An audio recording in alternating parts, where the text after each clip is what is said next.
जय श्री कृष्णा, राधे राधे। चॉकलेट मामी से मैं सीमा सिंह आपका स्वागत करती हूँ। आज हम चातुर्मास का 5वां अध्याय और 5वें दिन की पुण्य फल देने वाली कथा और अंत में आरती सुनेंगे। बोलिए श्री लक्ष्मी नारायण भगवान की जय। ब्रह्मा जी कहते हैं कि हे नारद मुनि, अब मैं तुम्हें चातुर्मास के तप को विस्तार से कहता हूँ, जिसके सुनने मात्र से मनुष्य पापों से छूट जाता है।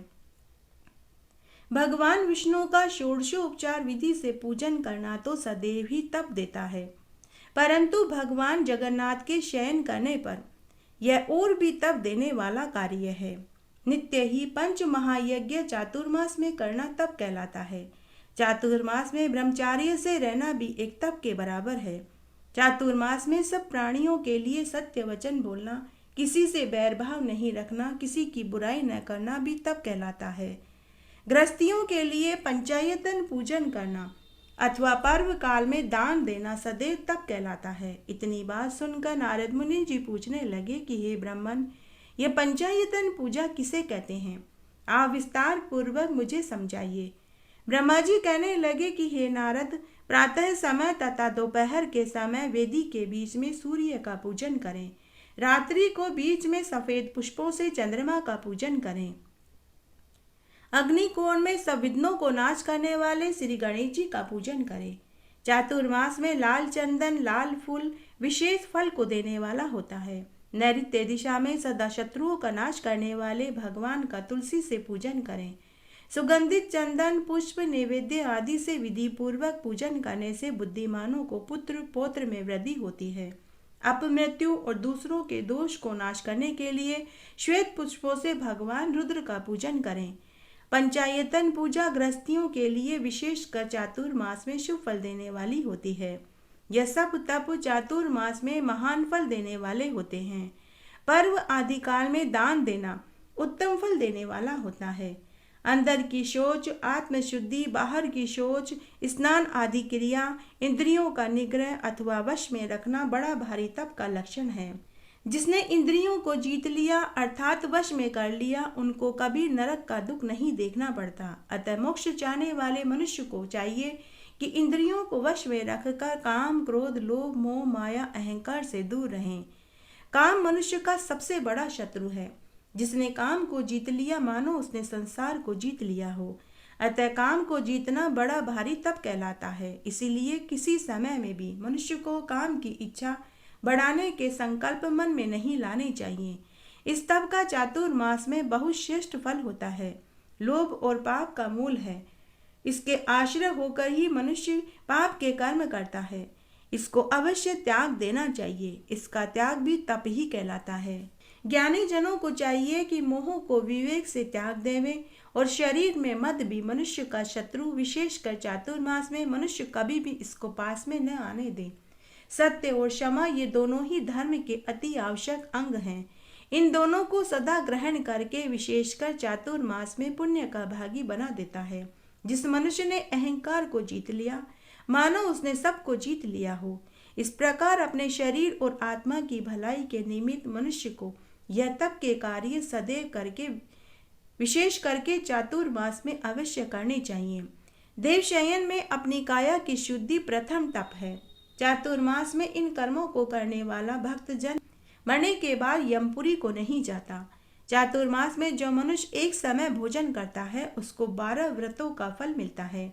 चातुर्मास में जो मनुष्य केवल शाक खाकर ही रहता है उसके फल की महिमा तो कोटि देवता भी अपने मुखारबिंद से कहने में असमर्थ है। जो चातुर्मास में कृच्छ्रवत को धारण करता है उसके जन्म जन्मांतर के पाप नाश हो जाते हैं, जो तत्काल ही वैकुंठ को प्राप्त होते हैं। चातुर्मास में जो मनुष्य 1 मास चांद्रायन व्रत करता है वह इस संसार में बड़ी भारी कीर्ति यश को प्राप्त करके मरने के बाद भगवान के सायुज्य मुक्ति को ही पाता है। जो केवल चातुर्मास में दूध पीकर ही रहता है उसके 1000 जन्म के पाप धुल जाते हैं। जो बहुत थोड़ा भोजन करके चातुर्मास का समय बिताते हैं उसके सभी पाप नष्ट हो जाते हैं और मरने के बाद उन्हें वैकुंठ का ही वास मिलता है। जो मनुष्य चातुर्मास में एक प्रकार का ही अन्न खाता है वह भी मरने के बाद मोक्ष को ही जाता है। जो चातुर्मास में नमक और क्षार आदि का त्याग करता है, फिर चाहे उसने अपने जीवन काल में कितने ही बड़े महापाप क्यों न किए हों, वे भी धुल जाते हैं। जो मनुष्य चातुर्मास में केवल कंद मूल फल खाकर रहता है, वह अपने पूर्वजों के सही, चाहे वे नरक में ही क्यों न पड़े हों, उन्हें भी विष्णु लोक की प्राप्ति हो जाती है। भगवान के निमित्त चातुर्मास में केवल पत्तों का ही आहार करके जो रहता है, वह एक एक दिन एक एक अश्वमेध यज्ञ के फल को पाता है।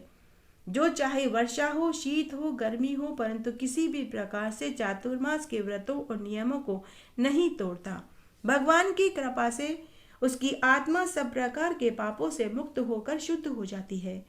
यदि आषाढ़ शुक्ल द्वादशी से श्रावण शुक्ल द्वादशी तक व्रत रखे तो उसको प्रथम महापारक व्रत कहते हैं।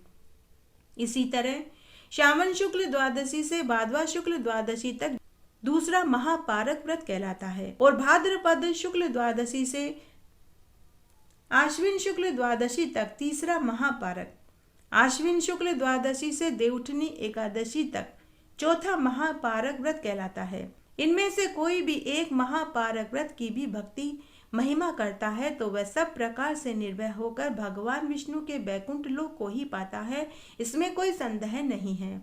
यह सब तपों में उत्तम तप है, संसार में अत्यंत दुर्लभ है, एक एक दिन में एक एक यज्ञ का फल दिलवाता है। महापारक व्रत का संयोग मनुष्य को बड़े भारी भाग्य से मिलता है। इस व्रत को करने वाला मनुष्य जीवन मुक्त हो जाता है। महापारक व्रत के करने से श्री नारायण स्वयं उसकी देह में आकर वास करते हैं। मनुष्य की देह में तब तक ही पाप वास करते हैं जब तक कि चातुर्मास व्रत को धारण नहीं करते। व्रत के धारण करते ही सभी पाप उससे दूर भाग जाते हैं। जो कोई भी इस कथा और महात्म्य को श्रद्धा से पढ़ता, सुनता या सुनाता है, वह भी नारायण वत होकर इस लोक के समस्त सुखों को भोग कर मरने के बाद परम पद को ही प्राप्त करता है। बोलिए श्री लक्ष्मी नारायण भगवान की जय। चातुर्मास में सभी कथा कहानियों के साथ में गाय माता की कहानी सुनने का अक्षय फल प्राप्त होता है। आइए अब हम चातुर्मास में गाय माता की पुण्य फल देने वाली कथा का श्रवण करते हैं। बोलिए गौ माता की जय। गाय माता की सेवा का फल इस लोक में तो मिलता ही है, मरने के बाद परलोक में भी संचित रहता है। गाय की सेवा करने के लिए तो देवता भी लालायित रहते हैं। आइए कथा सुनते हैं। एक बार असुरों के राजा बलि और देवताओं के राजा इंद्र में घमासान युद्ध हो रहा था। सभी असुर इंद्रलोक व स्वर्गलोक को हथियाना चाहते थे। उनमें युद्ध हो रहा था। उस युद्ध में इंद्र आदि देवताओं के साथ गुरु बृहस्पति जी भी थे। असुरों में राजा बलि के साथ उनके गुरु शुक्राचार्य जी थे। तब युद्ध में दोनों तरफ ही असुर और देवतागण मर रहे थे। तब युद्ध में मरे हुए असुरों को दैत्यों के गुरु शुक्राचार्य जी अपनी विद्या से उन्हें जीवित कर रहे थे। तब एक दिन इंद्र ने देखा कि उन्होंने जिन दैत्यों को एक दिन पहले युद्ध में मारा था, वे दूसरे दिन जीवित दिखाई दिए। इंद्रदेव ने अपने गुरु बृहस्पति जी से इसका कारण पूछा तो गुरु बृहस्पति ने इंद्र से कहा कि हे इंद्र, असुरों के गुरु शुक्राचार्य जी के पास संजीवनी मंत्र है। वे उस मंत्र से युद्ध में मरे हुए असुरों को पुनः जीवित कर रहे हैं।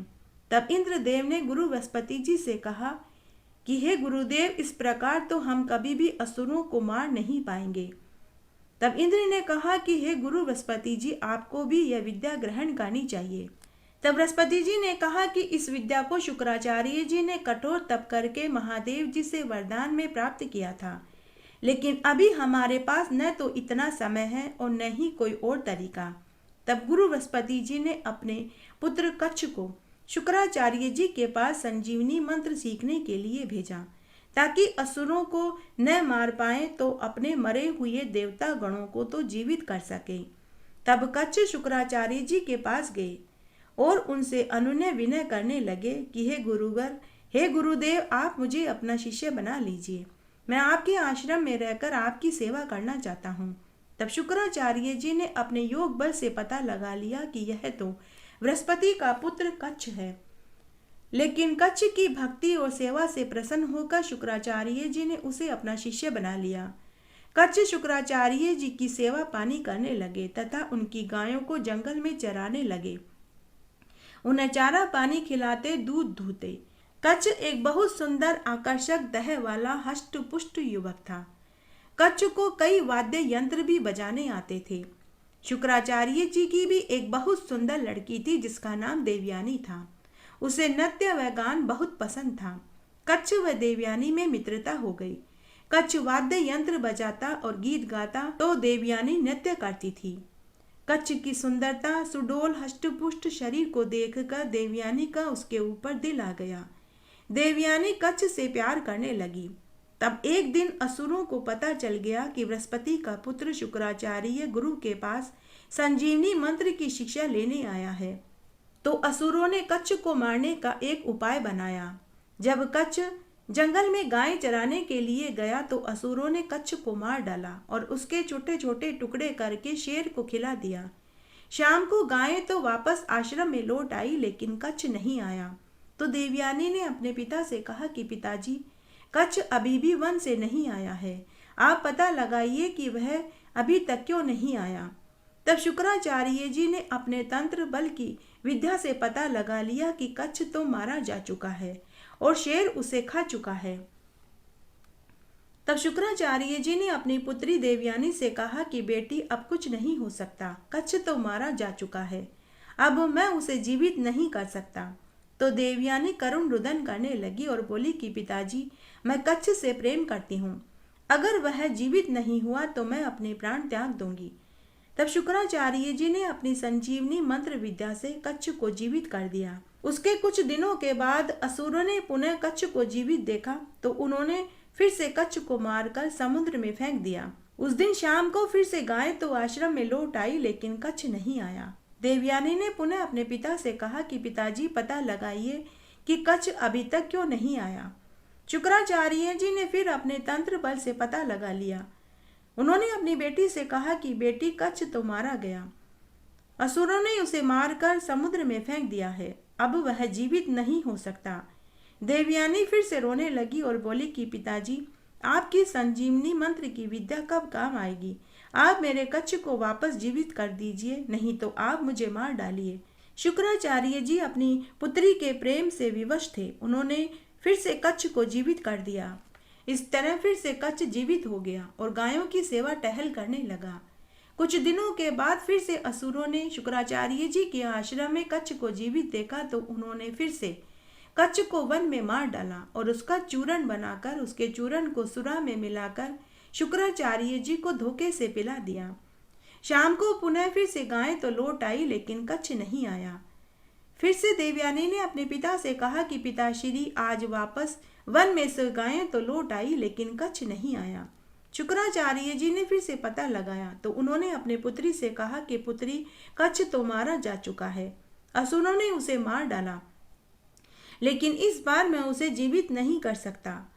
देवयानी ने कहा कि क्यों पिताजी, इस बार आप अपनी संजीवनी मंत्र की विद्या से कच्छ को जीवित क्यों नहीं कर सकते। तब शुक्राचार्य जी ने अपनी पुत्री से कहा कि पुत्री, असुरों ने कच्छ को मारकर उसका पाउडर बनाकर सुरा में मिलाकर मुझे पिला दिया। अब कच्छ पाउडर रूप में मेरे पेट में पड़ा है। अगर मैं अपनी संजीवनी मंत्र की विद्या से उसे जीवित करता हूँ तो मेरा पेट फट जाएगा और मेरी मृत्यु निश्चित है। तब देवयानी बोली कि पिताजी, मैं आपके और कच्छ दोनों के बिना जीवित नहीं रह सकती। आप ही कोई उपाय सोचिए। तब देवयानी ने अन्न जल का त्याग कर दिया और बोली कि पिताजी, जब तक कच्छ वापस नहीं आएगा तब तक मैं अन्न जल ग्रहण नहीं करूंगी। पुत्री के प्रेम में शुक्राचार्य जी विवश हो गए। तब शुक्राचार्य जी को एक ही उपाय समझ में आया। उन्होंने अपनी संजीवनी मंत्र से अपने पेट में पाउडर रूप में पड़े कच्छ को जीवित किया और उसे संजीवनी मंत्र की विद्या दे दी और पेट में पड़े हुए शिष्य कच्छ से कहा कि कच्छ, अब मैं तुम्हें जीवित कर सकता हूँ। जैसे ही तुम जीवित होकर बाहर आओगे तो उसी क्षण मेरा पेट फट जाएगा और मेरी मृत्यु हो जाएगी। लेकिन उससे पहले कि मैं तुम्हें अपनी संजीवनी मंत्र की शिक्षा दूं, तुम्हें गुरु दक्षिणा देनी पड़ेगी। शुक्राचार्य जी के पेट में पड़े हुए कच्छ ने कहा कि मांगिए गुरुदेव, आपको गुरु दक्षिणा में क्या चाहिए। शुक्राचार्य जी ने कहा कि मेरे मरने के बाद तुम मुझे पुनः संजीवनी मंत्र से जीवित कर दो, बस मैं यही चाहता हूँ। तो कच्छ ने शुक्राचार्य जी को वचन दे दिया। शुक्राचार्य जी ने संजीवनी मंत्र की विद्या से कच्छ को जीवित कर दिया। कच्छ शुक्राचार्य जी का पेट फाड़कर बाहर आ गया और जीवित हो गया। कच्छ सच्चा गुरु शिष्य निकला। उसने भी संजीवनी मंत्र से शुक्राचार्य जी को जीवित कर दिया। इस तरह समय बीतने लगा। तब एक दिन देवयानी ने कच्छ से विवाह का प्रस्ताव रखा तो कच्छ ने अस्वीकार कर दिया। देवयानी ने कच्छ से इसका कारण पूछा तो कच्छ ने कहा, मैंने अभी अभी तुम्हारे पिता के पेट से जन्म लिया है, उस नाते हम दोनों भाई बहन हुए। भाई बहन होने के कारण मैं तुमसे विवाह नहीं कर सकता। देवयानी कच्छ से कुपित हो गई और उसने कच्छ को शाप दिया कि हे कच्छ, मैं तुम्हें शाप देती हूँ, जब तुम्हें संजीवनी मंत्र की विद्या की जरूरत पड़ेगी तब तुम उस मंत्र को भूल जाओगे। देवयानी के शाप के बदले में कच्छ ने भी देवयानी को शाप दिया कि तुम्हारा विवाह किसी दैत्य या असुर से ही होगा, किसी भी देवता से नहीं होगा। उसके बाद कच्छ पुनः स्वर्ग में लौट आया। तब इंद्र, बृहस्पति, विष्णु, ब्रह्मा आदि देवताओं ने कच्छ का फूलों से स्वागत किया। तब इंद्र ने कच्छ से पूछा कि वत्स, तुमने शुक्राचार्य जी से संजीवनी मंत्र की विद्या ग्रहण करी या नहीं? तो कच्छ ने सभी को पूरी सच्चाई बता दी। तब विष्णु भगवान कच्छ से बोले कि हे पुत्र कच्छ, तुम गोलोक में जाकर गायों की सेवा करो, गायों को बांसुरी की मधुर तान में हरि संकीर्तन सुनाओ। जब तुम ऐसा करोगे तो तुम देवयानी के शाप से छूट जाओगे। उसके बाद कच्छ ने गोलोक में जाकर गायों की सेवा टहल करी, उनके कान में हरि संकीर्तन सुनाया तो वह देवयानी के शाप से छूट गया। गायों की सेवा टहल करने से न केवल बड़े से बड़ा पाप धुल जाता है वरन शाप से भी मुक्ति मिल जाती है। गायों की सेवा करके देवता, ऋषि, मुनि, दैत्य फिर से तर गए। गाय की सेवा का फल अक्षय फल देता है। गाय की सेवा करके मनुष्य धनवान, पुत्रवान, लक्ष्मीवान हो जाता है। कहते हैं अगर किसी को कुष्ठ रोग, चर्म रोग हो, अगर वह गाय की सेवा करके गोमूत्र को पीता है और अपने चर्म में कुष्ठ रोग वाली जगह पर गोमूत्र लगाता है तो उसका रोग तुरंत दूर हो जाता है। बोलिए गौ माता की जय। एक बार एक छोटा सा गांव था। उस गांव में एक विधवा बुढ़िया माई अपने बेटा, बहू और पोते पोतियों के साथ रहती थी। तब एक बार की बात है, गणेश भगवान मृत्युलोक में लोगों की परीक्षा लेने हेतु बालक का रूप धर कर आए। उनके पास चूटी में चावल और चमची में दूध था। वे पूरी नगरी में सभी से पूछते फिर रहे थे कि कोई मेरे चावल और दूध से खीर बना कर के दे दो, लेकिन सभी उसके ऊपर हंस रहे थे। सब ने कहा कि यह बालक तो पागल हो गया है, चूटी चावल और चम्मच दूध से भला क्या खीर बन सकती है? तो सभी ने कहा कि अरे भाई आगे जा। इस तरह पूरी नगरी में कोई भी खीर बनाने को तैयार नहीं हुआ। तब नगरी के अंत में एक विधवा बुढ़िया माई की झोंपड़ी थी, जो अपने बेटा, बहू और पोते पोतियों के साथ रहती थी। गणेश रूपी बालक उस बुढ़िया माई के पास भी गए और बोले कि अरे माई, मेरे चूटी चावल और चम्मच दूध से खीर बना कर के दे दे। तो बुढ़िया ने कहा कि ला बेटा, खीर मैं बना देती हूँ। तब बुढ़िया माई ने छोटा सा बर्तन चूल्हे पर चढ़ाने लगी तो गणेश रूपी बालक ने कहा कि बुढ़िया माई, इतना छोटा बर्तन नहीं, तेरे घर में जो सबसे बड़ा बर्तन हो उसमें खीर बना। तब बुढ़िया माई ने चूल्हे पर घर का सबसे बड़ा भगोना चढ़ा दिया। फिर बुढ़िया माई ने कहा कि बेटा ले, इसमें तेरी चम्मच दूध और चूटी चावल डाल दे। तब गणेश रूपी बालक ने चूटी चावल और एक चम्मच दूध भगोने में डाला तो वह भगोना दूध से पूरा भर गया। बुढ़िया माई यह देखकर आश्चर्य में पड़ गई। बुढ़िया माई समझ गई कि यह बालक कुछ साधारण नहीं। तब बुढ़िया ने पूछा कि बेटा तेरा नाम क्या है? तो गणेश रूपी बालक ने कहा कि बुढ़िया माई, मेरा नाम गणेशा है। तब गणेशा ने बुढ़िया से कहा कि बुढ़िया माई, मैं तालाब पर स्नान करके आता हूँ, तब तक तू खीर बना ले। बुढ़िया ने खीर बनाई, उसमें चीनी डाली, खीर बनकर तैयार हो गई। तभी उस बुढ़िया के पोता पोती आ गए। उन्होंने दाती से खीर मांगी तो बुढ़िया ने कहा, बेटा अभी गणेशा तालाब से नहा कर आएगा, तब पहले उसे खीर खिलाएंगे, उसके बाद मैं तुम सबको खीर दूंगी। लेकिन पोते पोती रोने लगे। तब बुढ़िया माई ने चूल्हे में से अंगीरा निकाला, उसके ऊपर गणेश भगवान के नाम के खीर का भोग लगाया और फिर कटोरा भर भर कर अपने पोते पोतियों को खीर खाने के लिए दे दिया। तभी उसकी पड़ोसन भी आ गई। तो बुढ़िया ने सोचा कि कहीं यह गणेशा से चुगली न कर दे, तो बुढ़िया ने एक कटोरा खीर भरकर पड़ोसन को भी दे दिया। बुढ़िया को भी बहुत भूख लगी थी, तो उसने भी एक कटोरा खीर भरकर दरवाजे के पीछे बैठकर बोली कि हे गणेश भगवान, आपके खीर का भोग लग जाए। और ऐसा कहकर उसने भी खीर खा ली।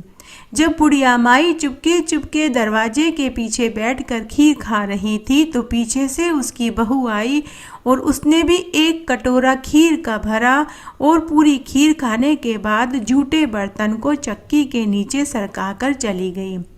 इस तरह दोपहर हो गई। सबने खीर खा ली, लेकिन फिर भी खीर का भगोना पूरा भरा हुआ था। दोपहर होने के बाद बुढ़िया ने आवाज़ लगाई कि आजा रे गणेशा, खीर खा ले। खीर तैयार हो गई। तभी गणेश भगवान वहाँ आए और बोले कि बुढ़िया माई, मैंने तो खीर खा ली है। बुढ़िया माई ने कहा कि अरे गणेशा, तूने खीर कब खाई? तब गणेश भगवान बोले कि अरे बुढ़िया माई, जब तूने अंगीरे पर खीर का भोग लगाया तब खीर खाई। जब तेरे पोते पोतियों ने खीर खाई तब मैंने खीर खाई। और जब तेरी पड़ोसन ने खीर खाई तब मैंने खीर खाई। और जब तेरी बहू ने खीर खाई तब मैंने खीर खाई। और जब तूने खीर खाई तब तो मेरा पेट ही पूरा भर गया। बुढ़िया बोली कि अरे गणेशा, तेरी सारी बातें सच है, लेकिन मेरी बहू बिचारी ने तो खीर नहीं खाई। वो तो बिचारी सुबह से ही काम में लगी हुई है। गणेश भगवान हंसते हुए बोले कि अरे बुढ़िया माई, तेरी बहू ने खीर खाई, इसका सबूत तो तेरे घर के चक्की के नीचे रखे झूठे कटोरे से ही तुझे पता चल जाएगा। अरे बुढ़िया, तूने तो खीर खाने से पहले मुझे भोग लगाया, लेकिन तेरी बहू ने न तो मेरा नाम लिया और न ही मुझे भोग लगाया। तब बुढ़िया बोली कि बेटा, घर की बात है, घर में ही रहने दो। अब गणेशा, यह बता इस खीर का क्या करना है? गणेश भगवान बोले कि बुढ़िया माई, पूरी नगरी को जिमा दे। बुढ़िया भागी भागी पूरी नगरी को न्योता दे आई। सभी ने कहा कि अरे इसके खुद के खाने के टोटे हैं, ये किसी को क्या जिमाएगी। लेकिन फिर भी पूरी नगरी जीमने के लिए आई। पूरी नगरी खीर जीम कर गई। सभी ने ऐसी स्वादिष्ट खीर पहले कभी नहीं खाई थी। सभी खीर की तारीफ कर रहे थे। सारी नगरी ने खीर जीम ली, लेकिन फिर भी खीर का भगोना पूरा भरा हुआ था। यह बात राजा के महल तक पहुंच गई। राजा ने सैनिक भेजकर खीर का भगोना महल में मंगवा लिया। महल में पहुंचते ही खीर के भगोने में कीड़े पड़ गए और उसमें से दुर्गंध आने लगी। राजा ने खीर का भगोना वापस बुढ़िया को देने के लिए बुढ़िया को महल में बुलवाया। राजा ने कहा कि अरे बुढ़िया माई, तेरे खीर का भगोने को तू वापस ले जा, लेकिन नगरी में तुझे कोई भी पूछे तो सबसे कहना कि यह खीर का भगोना मैंने तुझे दिया है। तो बुढ़िया माई बोली कि महाराज, मेरे ऊपर तो गणेश भगवान टूटे हैं, मेरे ऊपर तो गणेश भगवान की कृपा है। आप टूटो तो अपनी दासियों और बांदियों और सैनिकों पर टूटो। मैं तो सभी से यही कहूँगी कि मेरे ऊपर तो गणेश भगवान टूटे हैं। तब बुढ़िया माई खीर का भगोना लेकर खुद की झोपड़ी पर आ गई। जैसे ही वह खीर के भगोने को लेकर खुद की झोपड़ी पर आई, तो भगोने में रखी हुई खीर वापस से सुगंधित खीर में बदल गई। कीड़े गायब हो गए। झोपड़ी में आने के बाद बुढ़िया ने गणेश भगवान से कहा कि अरे गणेशा, अब इस खीर का क्या करना है? गणेश भगवान बोले कि बुढ़िया माई, इस खीर के भगोने को तेरी झोपड़ी के पिछवाड़े में खड्डा खोद कर गाड़ दे। तुझे सुबह उसी जगह पर धन से भरा हुआ एक चरा मिलेगा। ऐसा कहकर गणेश भगवान अंतर्ध्यान हो गए और जाते समय बुढ़िया की झोपड़ी को ठोकर मार गए, जिससे बुढ़िया की झोपड़ी सुंदर महल माड़ियों में बदल गई। घर में अन्न धन के भंडार भर गए। सुबह जल्दी ही बहू उठी। उसके मन में लालच आ गया था। उसने घर के पिछवाड़े की जमीन को पूरी फावड़े से खोद डाली, लेकिन उसे धन का जरा कहीं नहीं मिला। थक हार कर वह अपनी सास के पास आई और बोली कि सासू माँ, आपके गणेश जी तो झूठ बोल कर गए हैं। मैंने घर के पिछवाड़े की सारी जमीन खोद डाली, लेकिन कहीं भी धन का जरा नहीं मिला। तब बुढ़िया घर के पिछवाड़े में गई और सुई से जमीन को खोदा तो उसे टन टन की आवाज आई। उस जगह से बुढ़िया माई को धन से भरा हुआ एक चरा मिला। तो बहू बोली कि सासू जी, आपके गणेश जी तो वचन के सच्चे निकले। तो बुढ़िया माई बोली कि बहू, गणेश भगवान तो भाव के भूखे होते हैं। हे गणेश भगवान, जैसे आप बुढ़िया माई के ऊपर प्रसन्न हुए, जैसे उसका घर अन्न धन के भंडार से भर दिया, वैसा सबका भरना। कहानी कहने वाले की, सुनने वाले की और हुक्कारा भरने वाले की, सबका घर अन्न धन के भंडार से भर देना। ओम जय जगदीश हरे, स्वामी जय जगदीश हरे। भक्त जनों के संकट, दास जनों के संकट, क्षण में दूर करे। ओम जय जगदीश हरे। जो ध्यावे फल पावे, दुख बिन से मन का। स्वामी दुख बिन से मन का।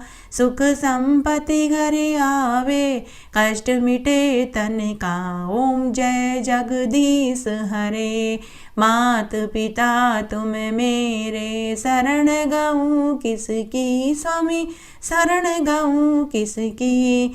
तुम बिन और न दूजा, आस करूँ जिसकी।